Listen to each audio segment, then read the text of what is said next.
Hello mixtresses and mixters, this is Mixtress Ray and you're watching Mixtress Video. And I'm going to show you my Oracle collection today. So I've got, you cannot see how high this stack is over here, but I promise it has more than just Jasmine, Beckett, Griffith / Lucy Cavendish decks. And then there's another huge stack over here. I told you guys at the beginning of the year that I was doing it depth year, and then 2020 happened.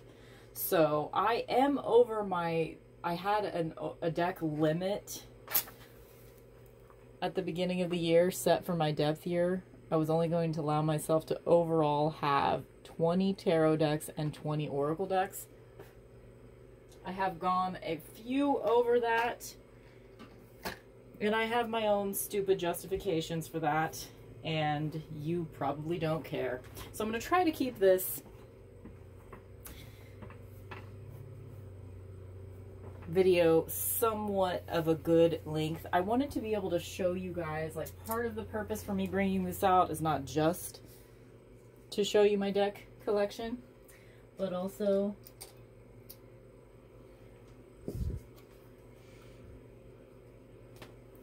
to be able to give you guys a good visual representation of any of these oracle decks are available by request for any reading. Maybe I'll just put this over here so you guys can see it, but it's not really in the way. So any reading that you ever get from me, these are all of my oracle decks. I think I want to do this with my tarot decks as well, but I have a few on pre-order that I haven't received yet.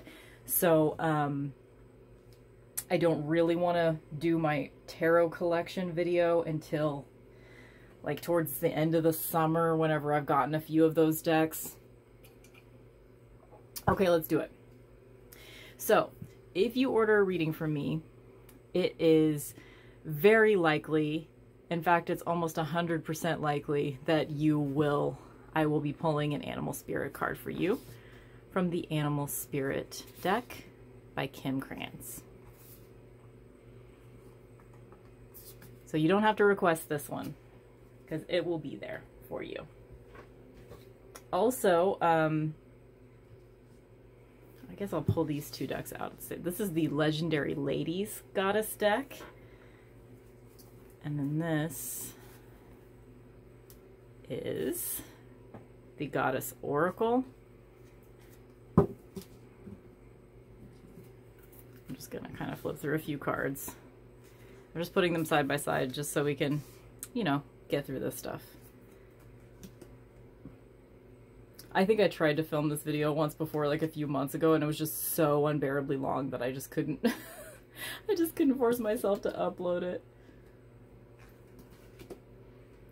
But I basically just, like, whichever one I kind of feel like it. Everyone always gets, during my client readings, you always get at least one goddess card pulled for you.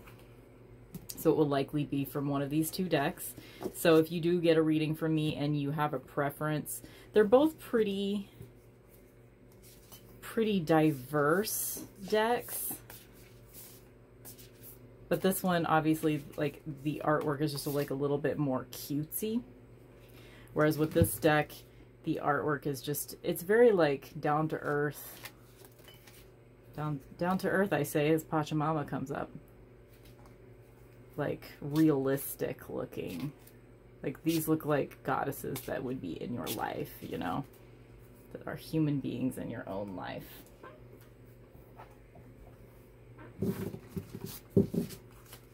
So that again, you don't have to request those, but if you have a preference, I only use one goddess deck per client reading, so you can let me know which of those two you want. This one is the Mystical Shaman Oracle deck. This is the only Colette Baron Reid deck that I really like.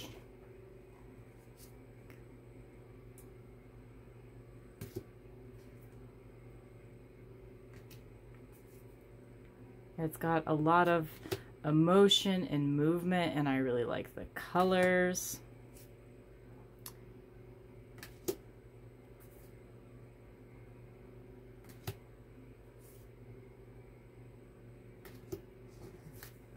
So that's one. So this is kind of like also for posterity's sake, so I can look back and be like, okay, what decks did I have in the middle of 2020? This is what I keep my Fairies Oracle deck in.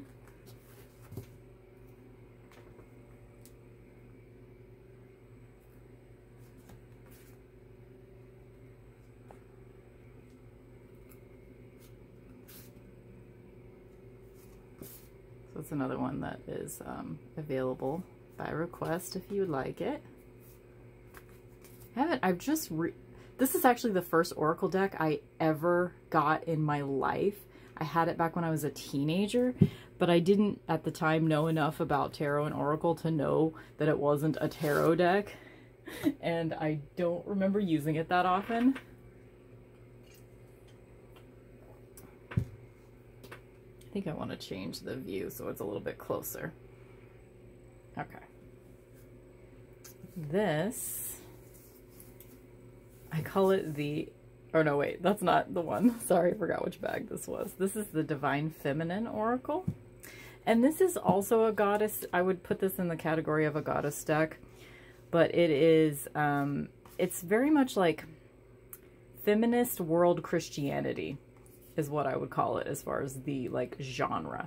So this one I don't usually automatically bring out as the goddess deck for someone unless I know that your vibe really goes with this. Because this is very much like a feminist Christianity is the way that I see this goddess deck. So you have to be willing to like, it's very diverse, but you have to just be willing to be into the, like, because there's a lot of like saints in this deck and stuff. Now that I say that, I'm not seeing any of them. Yeah, there we go. It's like saints and nuns and stuff. So there's some historical figures in this particular deck. But it is one that I also really love. One of the ways that I'm cheating as far as my like having only 20 Oracle decks is that I'm counting all of my goddess decks as one. So I count that Divine Feminine plus the Legendary Ladies goddess deck and the Goddess Oracle all as one deck. Just totally cheating, but whatever. It's my own deck collection. I make my own damn rules. This is the Archetypes deck by Krantz. This one, I'm still having a hard time connecting to it. I love the Wild Unknown. The Animal Spirit Oracle deck I use almost every day. And I love the art style of like mixing like watercolor with line drawing plus actual collaging. Like I love all of that. And the idea that it's archetypes, I think part of the problem I have with this deck, let me know if you guys have the same problem, is some of the wording that she used. Because like in the guidebook, I don't have it here with me to show you, but in the guidebook, every card will have like alternate names that she was thinking about titling that particular card. And for me, that detracts from the deck, because then I'm just like, well, why didn't she choose this other word? This other word makes more sense. Like, don't tell us the other words that you were thinking of calling the deck. I don't know. That's just me though. I have not quite completely connected to this deck, and part of the reason is because it's really hard to shuffle. Because it's like I think it's a 78 card deck, and it's circular and the cards are thick. This is the Everyday Witch Oracle. This is one that I get out for almost every reading. Like, you guys have definitely seen it in my pick-a-pile readings. I use it a lot because I find it to be incredibly like down to earth. It's like, I want to put my candle over here so you can see it while I'm holding the cards up. Okay, sorry. Aesthetics. It just, for me, it's like very practical advice, and I really like that it's a 40 card deck, and there are 10 cards, kind of like suits. So there's 10 cards for each element. And I really, really like that. It just feels very, I mean, usually when I'm pulling a card from it for a reading, I say, okay, this is your practical advice card. And then I pull it and I'm like, you need to ground and center. It's just very, like, these feel like real people that you would be friends with. I really love the Everyday Witch Oracle, and it's super affordable. I think it's like US Games or something.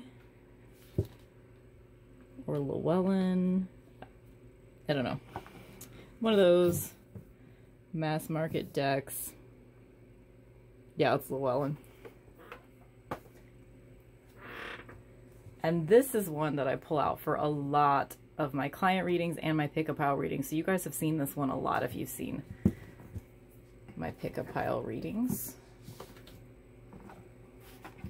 Usually I use this card as, this deck as, like, your ethical or moral concerns,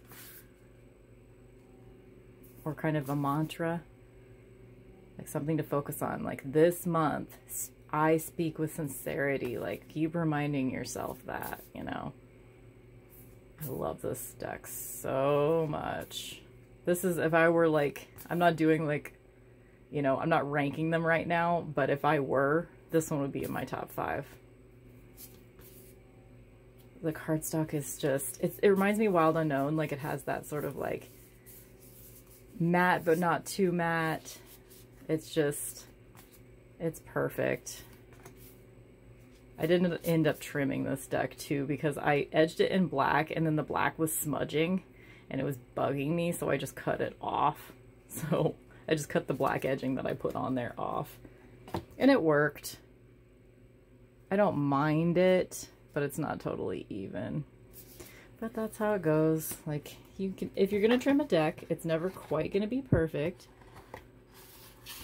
There are tips and tricks to make it close to perfect, but you could never be as precise as a machine. That's just how that is. Okay, so that's that stack. Now it's time for this stack. And this stack has 1, 2, 3, 4, 5, 6, 7, 8, 9, 10, 11, 12, 13, 14 decks in it. Okay. This one is one, it's kind of funny. I bought it like a year, more than a year ago. And I didn't like it, and I sent it to a friend. And then like a couple months ago, I messaged him like, hey, did you ever connect to that Moonology Oracle deck? And he's like, no. And so I said, will you send it back to me? So now I'm kind of getting into it. Like, the things that bug me about this deck still bug me. Like, for some reason, it just annoys me that, like, with the text on the cards, first of all, 2 separate fonts, and the, like, title of the card is in a smaller font, and it's underneath, like, I mean, if you're going to have 2 different sizes, I feel like the bigger size should be the actual name of the card. And I don't like the way that it's like this weird little banner at the bottom, and I don't like the fonts that they chose. Like, it's all font related. What I don't like about this deck, like, I love the cardstock, I love the backing, I like the imagery, I like the guidebook. Some of the, like, illustrations I don't love. But I use this deck mostly for, of course, if you want me to use it in a reading for you, I'll use it however you want me to use it.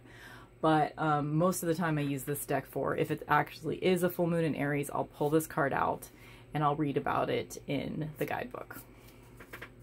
I don't really use this deck to, like, pull cards, to, like, shuffle and pull a card. I usually just use it for whatever the current moon is. Okay, this is what I call my Starlight Oracle, because it is a mixture of the cards that I like from Work Your Light and Starseed.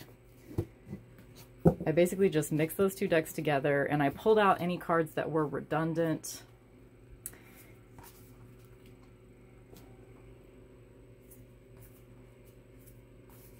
And pulled out any cards that I just didn't like. And it's much more usable this way for me, because there were a lot of repetitive themes, not only within the two separate decks, because they're both created by Rebecca Campbell with art by Danielle Noel. And they're both from the same publishing company, and they had the same cardstock, same size, just different backings. So it was easy to combine them. And redundant themes not only within the two decks, but also within like the same deck. Sometimes there'd be really redundant themes, in my opinion. So I just basically picked the ones that I really liked the artwork. I tried to eliminate some of the redundant themes. And then I gave away all my extra cards to a friend. I was like, this is an incomplete Oracle deck. Would you like it? It has no guidebook. It's a wonderful gift. And then speaking of Danielle Noel, this is her collaboration, her artwork, collaboration with Sahara Rose, A Yogic Path. This one's really, really great. I think it's the absolute pinnacle of Danielle Noel's artwork. Like, I like the sort of deeper, more jewel tone color palette that's in this particular deck. I did end up like, this is like my favorite card in the deck. Oh, I love it. Look at that. I did end up writing, because there's different, like there's principles of yoga, there's deities, there's like different suits almost in this deck. So I wrote that on the cards, and I wrote like keywords and stuff, because all the terms are Sanskrit terms, I think. And then like deities like Hanuman. Buddha's not a deity, it is a concept. Ganesha.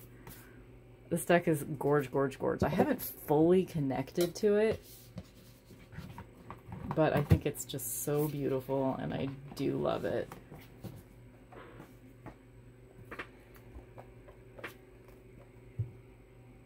This is one of those decks that, like, because I'm no longer going to be buying decks that aren't diverse, if I didn't already have this deck, I wouldn't get it. But I do appreciate it. Like, let me show you. Each card is associated not only with a moon phase, so this one's full, but also one of the 5 stages of grief. So I'm going to look up. Look at that fucking keyword. The world is unfair. Fuck off, dear world. Fuck you. So I like that. So this is anger, obviously. Fuck off, dear world. Fuck you. But I think the artwork is really pretty. I love the backs. I love like the way that they framed. I've heard people in reviews say that they don't like that, but I really like it. That sort of broken mirror technique. This is definitely like a deep dive, sort of psychological shadow work kind of deck. It is just a shame that like there are a lot of goth decks out there that do not have diversity. And that breaks my heart. Speaking of goth decks that do not have diversity, Magic of You by Fiona Horn. It's another one that's like, the imagery is so beautiful, and the guidebook is great, and its artwork is like very surreal. And this is one that you can really go deep with it. You can really get into some psychological trauma. But it's one that if I didn't already have it, I wouldn't be buying it, unfortunately. And I've debated on whether or not I even want to keep decks that don't have any diversity. I mean, this one doesn't have any diversity at all. There's like no older people. There's like nobody other than super skinny, beautiful white model types. And that's not to say anything against the artist or the creator of this deck, but we need to do better. We need to do better. I will still use this deck for myself, and if you request it, I will use it for you as well. Vintage Wisdom.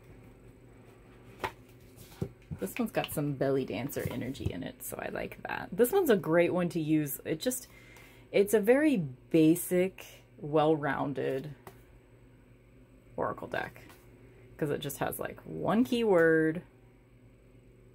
Get into it. Again, not a diverse deck as far as like showing age range or ability range or sexuality range or race range. It's really not good in that sense, but the imagery is beautiful, and this is a very good deck to use as far as just like pulling a card at the end of a reading to kind of like bring it all together. Like, okay, let's bring it all back to gratitude, okay? You know, this is a great deck for that purpose. And I have trimmed and edged this one, so it was originally, the card was the size of this whole box originally, so I trimmed it down quite a bit.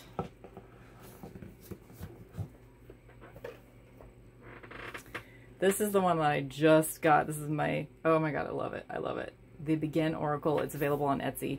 It's actually, most of it's on my altar, so this isn't the entire deck. But it's like a 70-something card deck. And I am completely in love with it. Like, it might replace Vintage Wisdom for me as far as being kind of, it's not quite as basic as that. This is a really good blend between like a really deep dive deck plus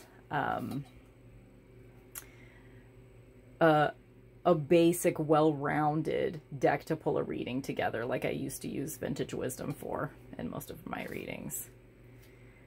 I just love it so much. It's by, there's the information, 72 card deck. If you would like to acquire your own copy, it's so worth it. And I have a review up for it as well. And this is one I literally just got in the mail today. So this is like, I'm trying to like freeze my collecting of Oracle and Tarot decks right now, because I have too many and I want to reassess. But I just bought this one, and it is absolutely stunning.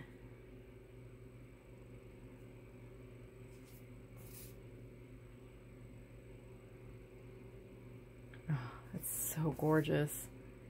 And it's an Alana Fairchild, so I know it's going to be like some deep dive ritual shit. It's got a real thick guidebook.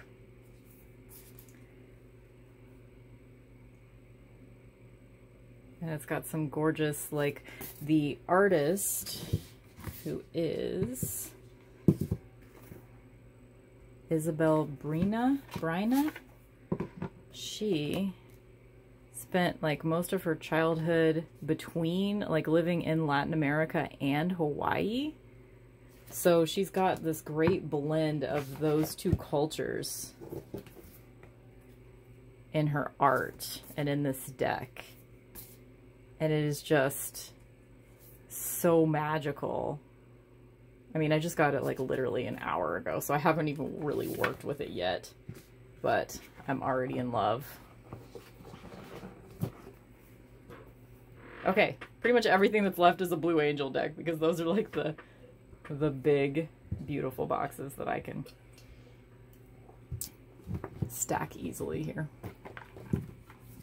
Oracle of the Dragon Fae is a Lucy Cavendish deck, and it has a few different artists, mainly Raven Phelan, who did this one, and that's all Raven, and Jimmy Manton, who did this art style, and I recently separated them into the artist. This is my least favorite card in the deck. And then there's a couple of other artists that also contributed to the deck. This is one, like, I love the artwork, but I haven't completely connected to it fully yet. Like, if I were going to get rid of one deck today, it would break my heart because I do think this deck is beautiful. It might be this one if I had to choose one to let go of. Next is the Isis Oracle by Alana Fairchild, and artwork is by Jimmy Manton. I mean, I don't need to find it on there because I know that that is the case. And this deck is simultaneously, like, this deck is incredibly important to me. And yet, I mean, it's so beautiful. Oh my God, it's gorgeous. And I've been through like a full study with this deck where I had it on my altar for like 2 or 3 months, pulling a card every 1 to 3 days and just like deep dive in the guidebook. This deck is important to me. But what bothers me, I'll go ahead and tell you. Let's find an example. What bothers me is, I mean, you had an opportunity. If you're going to depict, you're going to have a whole deck about Isis. I love Jimmy Manton's art style. I really do. It's got so much movement and beauty and fierceness. But in my mind, Isis is not a white person. She's just not. And this, like, this sort of popular imagery of showing Isis as being like, you know, an Elizabeth Taylor looking motherfucker. I mean, don't get me wrong, I'm absolutely completely in love with this deck. I would not, this is one of my top 5 decks. I really love it. But I think if it were me, and it's not, but if it were me, I would have probably made Isis dark skinned throughout. However, I could see an argument for, I mean, if you're going to have a whole deck of images of Isis, depict her differently in every card. You could have, you know, Isis as a person in a wheelchair, Isis as an amputee, Isis as an older woman. Like, this is all just, you know, this one skinny white lady, you know? And I love this deck so much. So it's nothing against the artist, nothing against Alana Fairchild, but I just think it was a missed opportunity to show Isis in many different forms. Could have been done. Next is Halloween Oracle. I've recently, like, I went through it and I took out a few of the cards. So this isn't the complete deck. It's kind of a small deck anyway, and I took out like 4 cards. I really like, this one's it's a really good basic Oracle deck that is Halloween themed. And I like that most of the deck is just like objects. I'm gonna try not to, like, I keep wanting to like tell you guys my critiques of each one of these decks, but I should just refrain because I don't want to put anything out there about, like, I don't want to be disparaging towards creators of decks because I haven't made and mass produced my own deck. I'm sure that is a huge challenge. I know that's a huge challenge. Okay, and then the last 3, I didn't mean to make these the last 3. I have 3 decks that are by Lucy Cavendish with artwork by Jasmine Beckett, Griffith. I have Les Vampires, Oracle of the Shapeshifters, and Oracle of Shadows and Light. These are also not diverse decks. They each have 3 cards with people of color on them. Each of these decks. Exactly 3.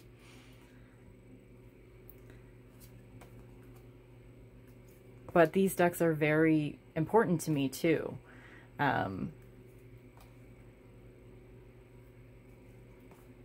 They go deep.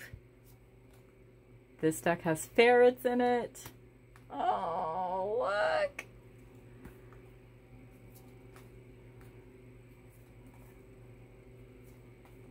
They go deep, and I love them.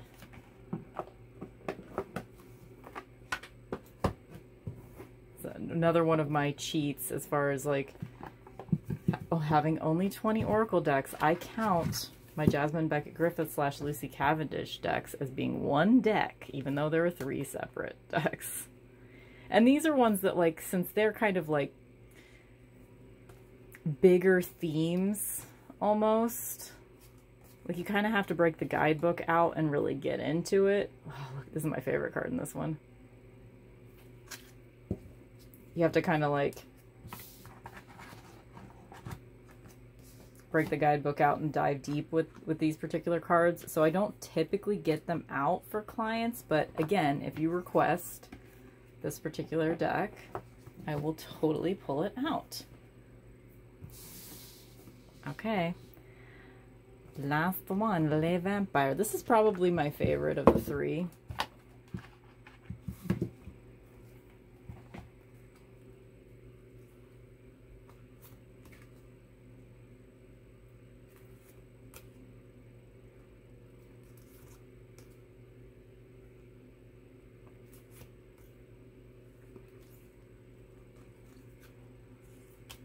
Kind of want to find like one of my very favorite. There's one card that I'm just like, every time I see it, I just like, ah, oh, and I just stare at it for like 5 minutes every time.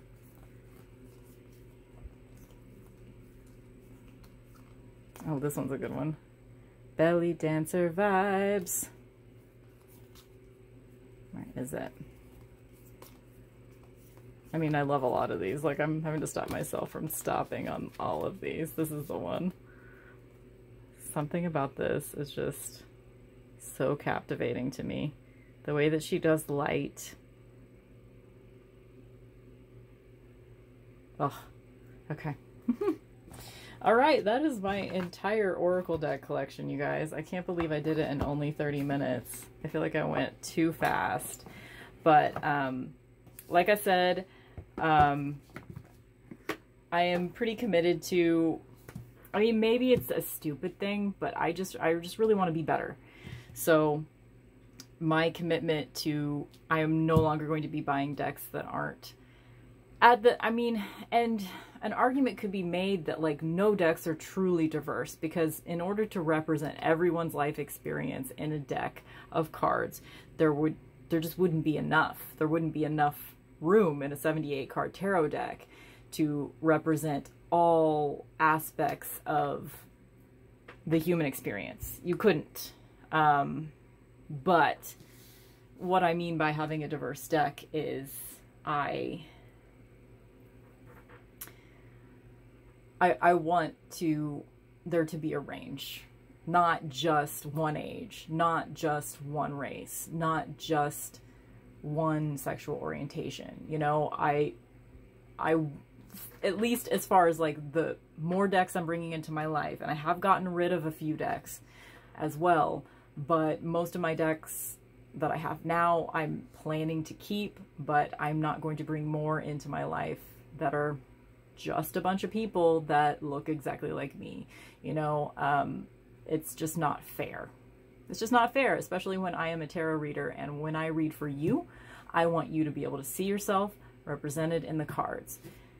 And I know I don't have that yet. I don't have all the diversity that I could possibly have in my decks that I own, but I want to get better. And so anyway, I just wanted you guys also just be able to see what I have available, because I am going to try, like I said, I don't really want to get a lot more decks, or if I do, I want to be sending some out as I get more in. I don't really want my collection to get larger than it is. because I'm planning to eventually, not soon or anything, but I'm planning to like downsize and move to a smaller place eventually. So I'm gonna have to like maybe get rid of a few decks.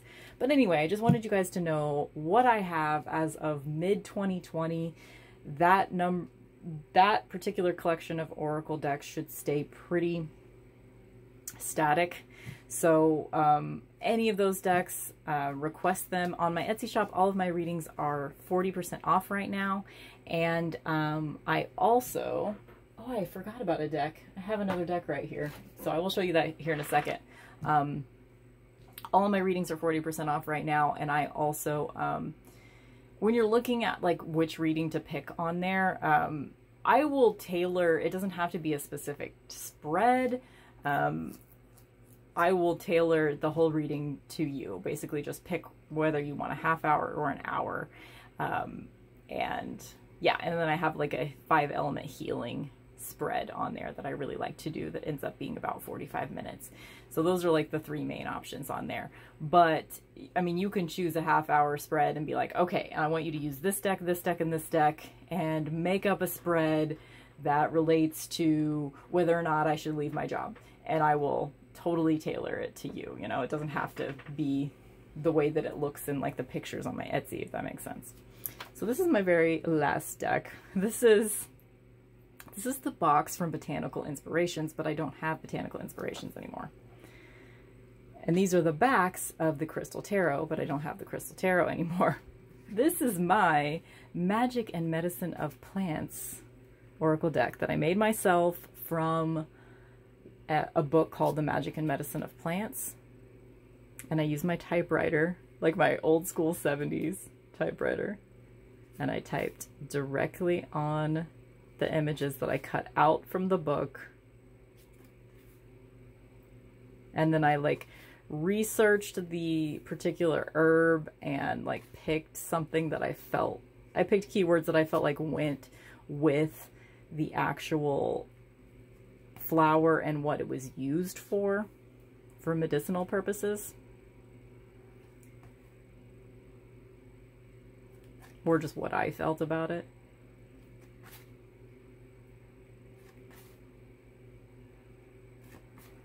And I just collaged it right on top of the Crystal Tarot because I didn't connect to that deck. Anyway, I'm trying to start using this deck more and more because I actually like it. Like, I didn't like allow myself to like it because I made it at first, but I'm starting to like it now.